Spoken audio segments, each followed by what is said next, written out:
Hey there, Internet. What's going on? What I want to talk about today, a little off on a tangent, lucid dreaming. I don't know if there's techniques people follow to try and do this, but there was a reason that I learned how to do it. As I had a recurring nightmare that really bothered me when I was young. And it got to the point that, well, let me tell you, it's kind of embarrassing, but it was all about chewing gum, of all things. I would have it. They were all different dreams, but one constant was I had gum in my mouth. And I would take it out, still there. Take it out, still there. Getting bigger and bigger, and I'd wake up with my fingers in my mouth, and it drove me nuts. I guess I must have been between the ages of about 10 and 12, 13, I guess. But I didn't really talk to anybody about it because I was embarrassed. I thought it was really weird. Still do, kind of, but now I don't care.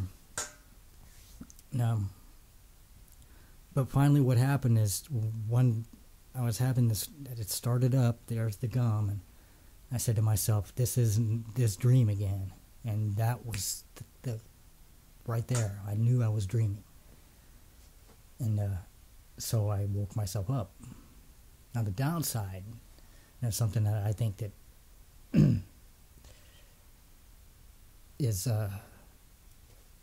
closely connected. I'm no expert on this. I may be in a totally wrong place here, but I noticed a strong correlation between lucid dreaming and sleep paralysis, because one invariably for me leads to the other. Well, not all the time, but that was something that it really scared me first. It was hard, and I had a friend from Haiti that I couldn't even talk to him about it because he said that it was demonic and you were possessed. It was some spirit lady that was on your chest sucking your breath out or something.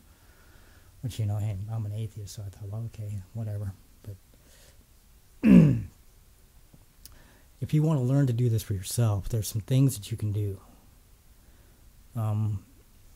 If the thought of sleep, if you ever experience sleep paralysis, then you know the headspace that you need to be in to lucid dream. I think that it's like you're one step away from it.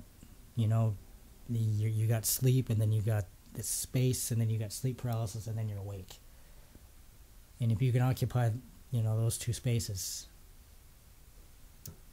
basically, if you can be awake while you're asleep, so I don't know if that makes any sense, but be aware while you're asleep. I don't know that necessarily you can. It did get to a point at first all I could do was wake myself up. And then I only dreamed that I woke up. I didn't actually wake up and have to go back to sleep. Then it got to where I could not really control my dreams, but get out of a situation that I didn't want to be in. Or, further, go back to the same dream. I'd wake up and go, oh, no, that wasn't over yet. Let's go back. Sometimes, not all the time, but also, I see a lot of the binaural beats and all this stuff to try and develop. But what I think is it could even be more effective is books on tape, recorded. Something that listen to it while you're awake, and focus on a certain aspect of one part of it. It could be educational, it could be the Bible, it could be anything. But so that and listen to that in your sleep, if you can sleep through it. I used to, I'd heard about this sleep learning thing, so I had these bunch of tapes. I won't talk about what they were about, but I would listen to those in my sleep, and it was really weird because in my dreams that people would be saying this stuff, and I knew that that's where it was coming from. So, it's a great study thing too. I mean, that's kind of off the subject, but maybe it isn't. I don't know. I haven't thought about it a lot, but so and just listen to that in your sleep, and then try and same thing night after night after night after night, and then try and not necessarily when you wake up say, oh yeah, I remember that, but in the moment, and if you end up laying there wide awake with your eyes closed and can't move, that's part of it. For me it is anyway. Just kick back, relax, or go back to sleep if you can. You'll come out of it.